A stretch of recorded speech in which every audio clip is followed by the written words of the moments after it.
Performers really believe that the walls still contain the souls of all of the performers who've been here.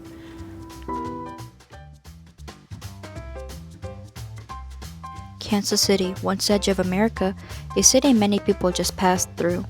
Home to sports champions, delicious barbecue, and diverse arts. Not many buildings before the 1920s still stand. Built in 1900, the Folly Theater still stands today, filled with the sounds of people's laughter, thunderous applause as her performers, and the clinking of toasting glasses. However, the Folly went to trouble to become who she is now. The first owner, Colonel Ed Butler, was the one to request that the theater be built, costing around $250,000, a significant sum of money during this time. Originally the Standard Theater, she opened her doors to all types of shows. Vaudeville, minstrel, and burlesque are just some of them. Designed by Louis Curtis, an influential architect from Kansas City. And during this time, the commercial light bulb was still fairly new. And so he wanted to show that everything was up to date at the Folly, and so he put light bulbs all around the outside, and he also topped the building with a ball that has light bulbs all around it, a little bit like the Times Square ball in New York City. And so when there was a show at the Folly, that ball was lighted and it was raised to the top of the flagpole, so everybody from miles around could see that there was a show happening at the Folly Theater. In 1901, a nearby opera house called Coates Opera House caught on fire. The cause of the fire was never determined because there wasn't a trace of anything left. All the acts were moved to the Standard Theater. When these more legitimate shows were moved over, they decided to change the name to show that it was a different type of experience. So they changed it in fall of 1901 to the Century Theater because it was the start of a new century. So they called it the Century Theater. It was modern, it was contemporary. In August of 1902, the Woodwork Stock Company decided to hold its performances at the newly opened Wills Woods Theater, one of the few other places, designed by Louis Curtis, located at the corner of 11th and Baltimore. The Century Theater lowered its presentation of legitimate theater, and the primary attractions once again became vaudeville and burlesque. The Century Theater ran as normal, having many performances during these years. In 1919, heavyweight champion Jack Johnson fought on stage at the Century Theater, a truly incredible moment. Wrestling matches were very popular and gained a lot of attention, and were hosted often.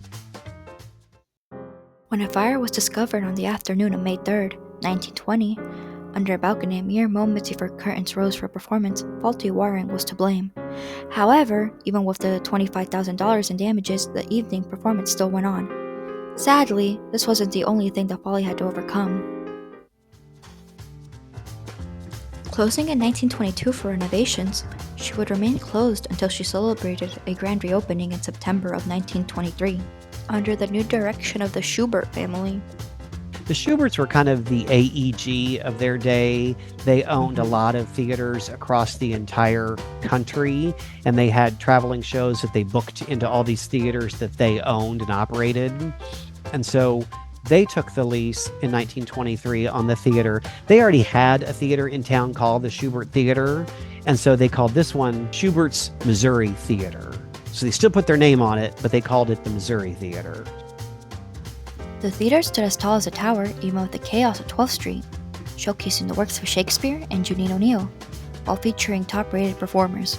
However, the rise of talking films, the talkie in 1927 created a significant competitor.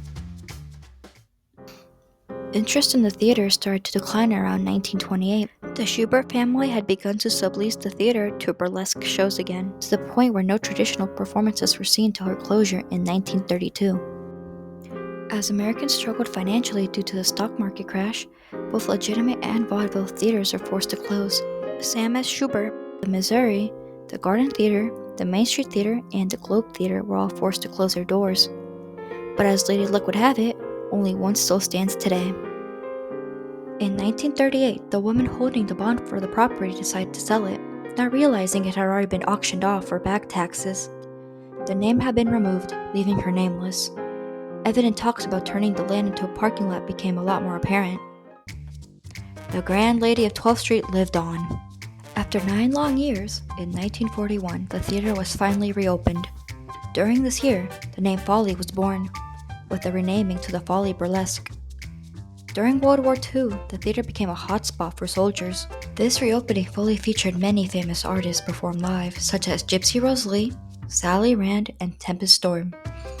In late December of 1969, poor attendance and the age of the theater's audience started to show, leading to live performances being replaced with adult films. On the morning of December 29, 1969, it was found that an unknown arsonist had placed a stick of dynamite in a drain pipe on the wall of the theater. The explosion shattered windows in 18 businesses in the area. Thankfully, the wall was not completely blown through. Plaster was pulled apart from the inside of the wall by the blast, and an exterior cover of bricks shot out onto the outside. Despite this, the wall kept standing. The arsonist never took responsibility. It was widely questioned that the remark about the showgirls and replacing them with adult movies made by the new manager, Shubert, in the Kansas City Star, the previous day caused someone to attack.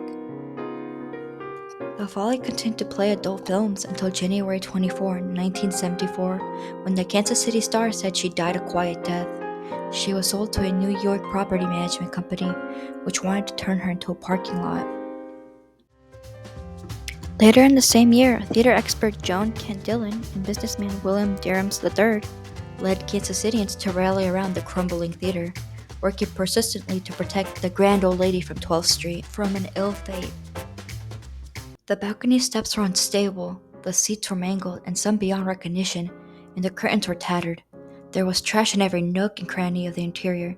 Thankfully, the theater was put on the National Register of Historic Places on June 1974. In the same year, the Standard Redevelopment Corporation was founded and merged with a nonprofit Performing Arts Foundation. They purchased the property that December for $950,000 with the funds raised by company and people. So much effort, all worth it at the end. Unfortunately, this was just the beginning of the long 7-year-long process of restoration. During that time, the roof was fixed, making sure the building was safe and, most importantly, clean. To give an idea of how dirty Folly was at the time, it was recorded that they managed to clean 9 metric tons of pigeon poop, about the weight of a fully grown male elephant. Only a handful of performances happened during this time, including Folly hosting the League of Historic American Buildings in 1978. In 1979, they received a grant for $50,000 from the Department of Interior for the plaster work, as well as one for $1 million from the Urban Development Action Grant Program. After all these events, the theater was finally ready, including 2 cutout pigeons as a reminder that the theater was home to pigeons for many years. She did well for herself in the coming years, but had to temporarily close again in 2000 for quick renovations and expansions, like light and sound. Then in September of 2001, her 100th anniversary was celebrated with a gala and performance by Gregory Hines. Years later, in 2006, the Folly celebrated another gala for its 25th anniversary since reopening. During the more recent times, a lot of things happened in the theater. In 2010, then-President Barack Obama spoke on Folly stage for a fundraising event. Then, just a year later, Folly was chosen as a top 100 jazz venues in the world by Downbeat magazine. As the years continued, more surprises popped up, like in 2012, added a new marquee sign, the first one since 1974. The theater also honored longtime supporter Steve Metzeler by naming the performance auditorium C. Stephen Metzeler.